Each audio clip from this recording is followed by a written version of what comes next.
Kemudian yang akhir, ulangan kepada seorang yang berfahaman Salafi Wahabi. Kita beritahu bukan semua salah, ada yang betul, ada yang salah. Ni kita ambil contoh yang salah tu. Dia kata, kalau anda kata Allah wujud tanpa bertempat, bererti tiada atas, tiada bawah, tiada tepi, tiada tengah. Jadi maksud kata-kata dia, Allah ni nak ada, dia kena ada atas, kena ada bawah. Maksud dia kena ada tempat, barulah Allah boleh ada. Dah bertentangan lah dengan keazalian Allah tu tadi. Allah yang awal, Al-Quran kata Allah yang paling awal. Tiba-tiba orang ni kata Allah nak ada, dia kena ada tempat. Jadi siapa yang awal, Allah ke tempat? Dah tempat pula awal, dah salah. Dia kata kalau tak ada atas, tak ada bawah, tak ada tepi, tak ada tengah, Allah tak boleh ada. Allah ada apabila ada atas, ada bawah, ada tepi, ada tengah, barulah Allah ada, barulah Allah wujud. Jadi Allah tidak wujudlah kalau macam tu sebab tiada tempat. Sebab dia tulis terang-terang, ikut pemahaman dia mesti ada tempat baru Allah ada. Jadi kita nak letak di mana? Ini akidah yang bahaya. Sesuatu itu termasuklah Allah tidak akan wujud, takkan ada apabila tiada atas, tiada bawah, tiada tepi, tiada tengah. Kita Allah ni nak wujud mesti ada atas bawah baru dia boleh wujud. Padahal atas bawah ni makhluk. Masa azali dulu atas bawah tak ada lagi, Allah dah ada lah. Macam mana yang dia faham pun kita pening. Dia kata Allah ni nak ada mesti ada atas bawah tepi tengah, barulah dia boleh ada. Jadi berbahaya. Siapakah yang disembahnya? Tu yang bahaya. Kemudian dia silap pula. Dia kata sedangkan wujud termasuk sifat 20 yang anda imani.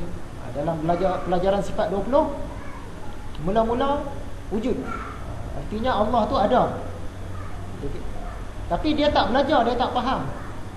Ada tu wujud tu maksud dia tak perlukan tempat. Bila kita belajar sifat 20 mula-mula, sifat pertama wujud, artinya ada, lawannya tiada. Ada tu ada yang tak sama dengan adanya makhluk. Makhluk perlukan tempat, Allah tak perlukan tempat. Tu maksud wujud tu tadi. Tapi dia tak belajar, dia salah faham lah. Dia kata wujud yang pertama tu maksud dia kena ada tempat. Jadi Allah kena ada tempat lah. Dia tak belajar.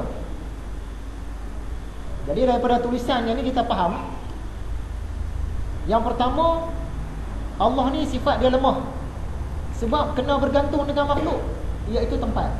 Ada tempat barulah Allah boleh ada. Kalau tak ada tempat, Allah tak boleh ada. Hilanglah sifat as-samad dia tadi. Dia pula perlukan makhluk, padahal makhluk yang perlukan dia, tempat yang perlukan dia. Allah memerlukan tempat untuk wujud. Sekiranya tidak ada tempat, maka Allah tidak wujud. Itulah maksud pemahaman ni. Maka Allah bukanlah as-samad. Juga Allah tidak maha berkuasa, kerana dia dikuasai oleh makhluk, iaitu tempat, arah dan posisi.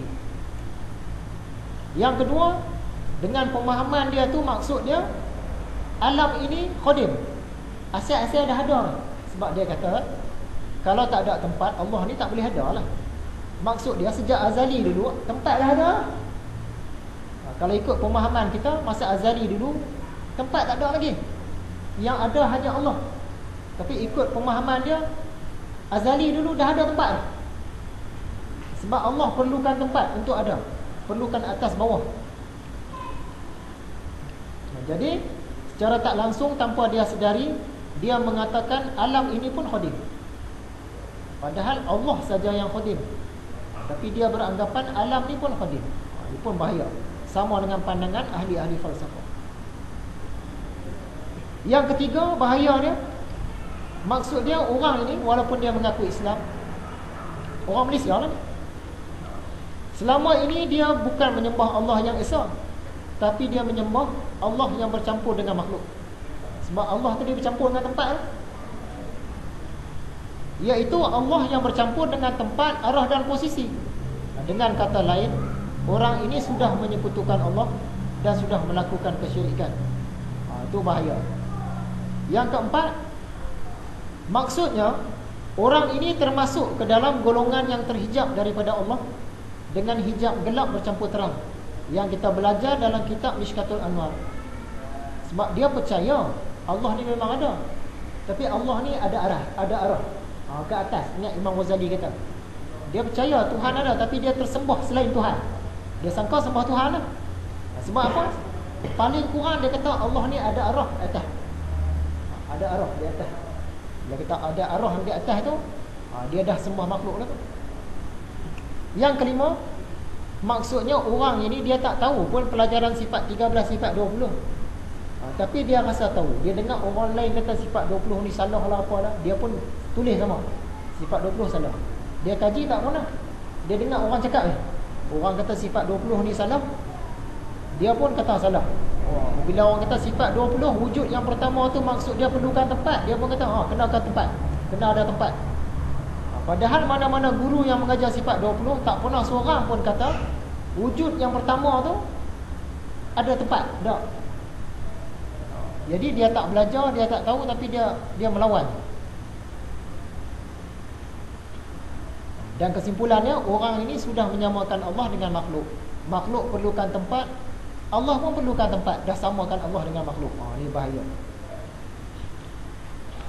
Yang terakhir, antara perbezaan Allah dengan makhluk. Allah ada, Allah wujud. Allah ada tanpa memerlukan mana-mana makhluk. Allah tak perlukan cahaya, tak perlukan tempat, tak perlukan langit bumi. Siap-siap dia dah ada dah.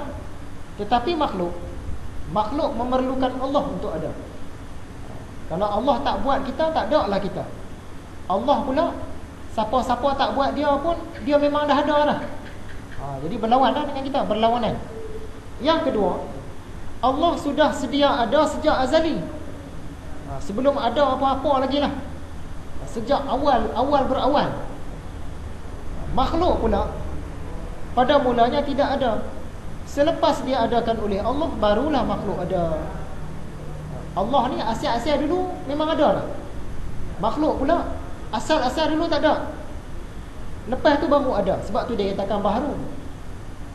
Allah dia qadim, makhluk ni baru. Yang ketiga, Allah sudah sedia ada. Makhluk pula daripada tiada kepada ada. Allah memang dah ada dah. Makhluk daripada tiada kepada ada. Yang keempat, Allah tak ada permulaan. Dia tak ada tarikh lahir. Tarikh mula-mula dia ada tu tak ada. Sebab dia siap sedia ada dah. Makhluk ada permulaan. Langit bumi semua ada permulaan. Yang kelima, Allah tidak diciptakan. Ya, makhluk diciptakan oleh Allah.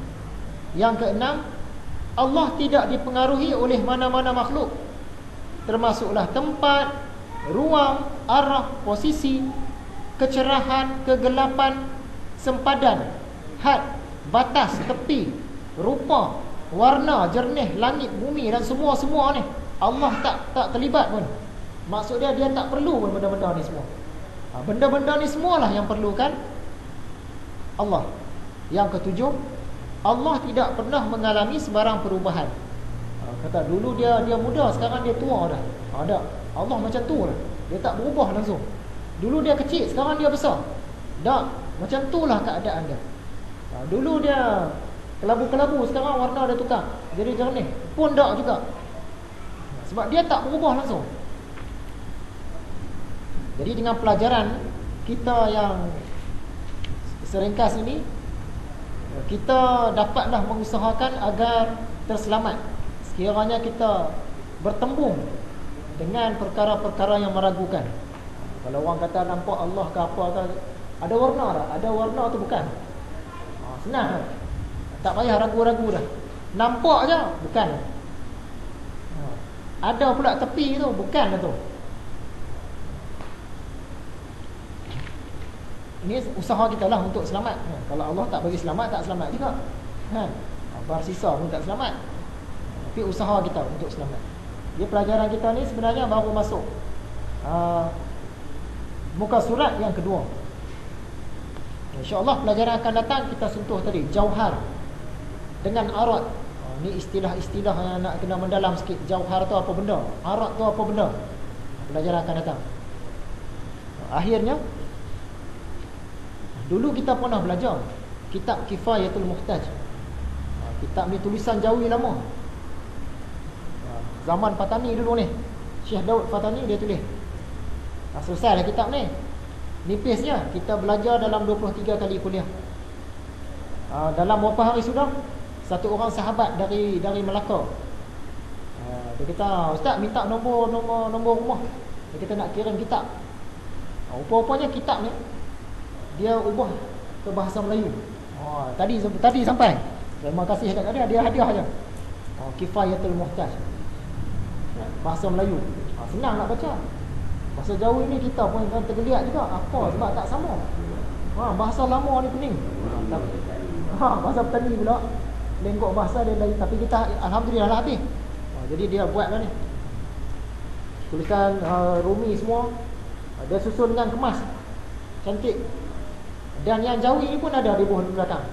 Belajar di dekat. Bagus dah dia buat. Dia hantar 2 kitab. Dia hadiah. Ni kitab Badrut Tamam. Hal ihwal Nabi Muhammad, keluarganya dan sahabatnya.